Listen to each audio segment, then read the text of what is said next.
we start, subscribe my channel, press the bell icon and hit like button so you never miss any video from my channel. 10 movie costumes Marvel spent the most money on. Iron Man. In 2008, the first Iron Man movie was released, and since then, there's been 2 more, and Iron Man was also featured in the Avengers movie. In all the movies, the armor has had an upgrade, and although there isn't a specific amount of how much was spent on new costumes, we do know what it cost for the original.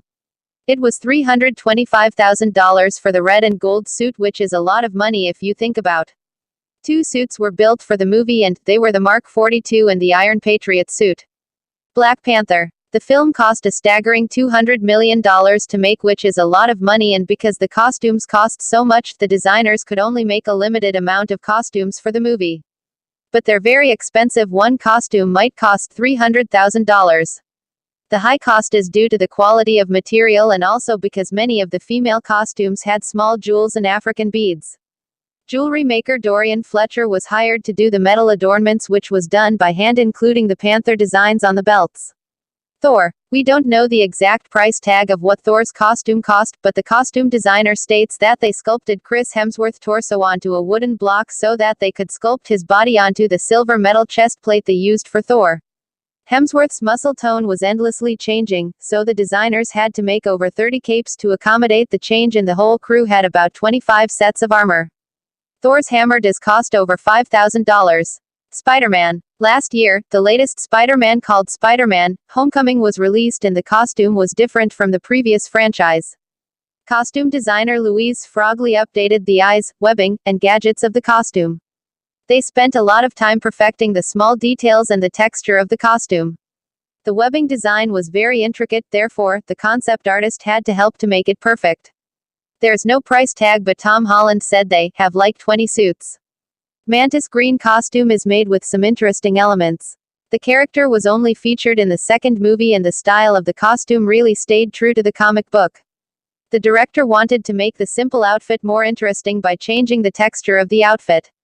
Mantis has antennas on the right and left side of her forehead, which the costume designers didn't have to make thanks to CGI.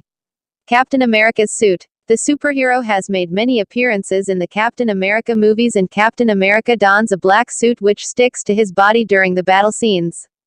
Judianna Makovsky had difficulty making the Captain America stealth suit. Instead of having the suit as a printed stretch suit like they had with previous suits, they wanted hard fabric like Kevlar to be woven into the military-style suit. Thankfully, Steve Rogers' costume is very simple and casual, consisting of just jeans, a white shirt, and a brown leather jacket. Ant-Man's mechanical mask. It sounds like Ant-Man's helmet could only be created with CGI, but in reality, costume designer Sammy Sheldon Differ designed and made the helmet, and it's not known how much it cost to make, but it sounds expensive. Sammy wanted to make it more technological but did stay true to the comic book with the antennae. A mouthpiece was even included for breathing purposes. Differ used leather instead of spandex for the bodysuit. The suit also has tubes that connect to each other and hard pieces of metal, which sounds pretty expensive. Deadpool. Ryan Reynolds dons the popular red suit, which is simpler than other superhero armor suits, which are only made of metal. It's not known how much was spent making Deadpool's costume, but Russ Schinkel, the costume designer, had to make more than one costume for Ryan to fit his specialties, and Schinkel also had to make suits for 2 different stunt doubles. A number of masks were also made so that there would be no mistakes. The intricate details of the whole costume were sewn together. Loki's warrior outfit. The villain from Thor had 2 outfits. It seems like he wears his blue one when he's actually helping his brother, and the green one when he's green with envy and betrays Thor. Loki also seemed to have more of a medieval-looking costume in the Avengers. To get this look, the costume designers made the metal look like actual armor, and Loki's headpiece consists of a helmet with horns protruding from it. Black Widow's sleek one-piece costume. Scarlett Johansson's Marvel character had different styles in Iron Man 2 and Captain America: Civil War. In Civil War, Black Widow's costume is sleeker and more functional, as the designer wanted her to stand out more because of her character and not necessarily because of the costume. Costume designer Judianna Makovsky even designed Black Widow's suit with less spandex for Captain America: The Winter Soldier. Judianna had to make different versions of the same costume, including the cat suit and shoe wear.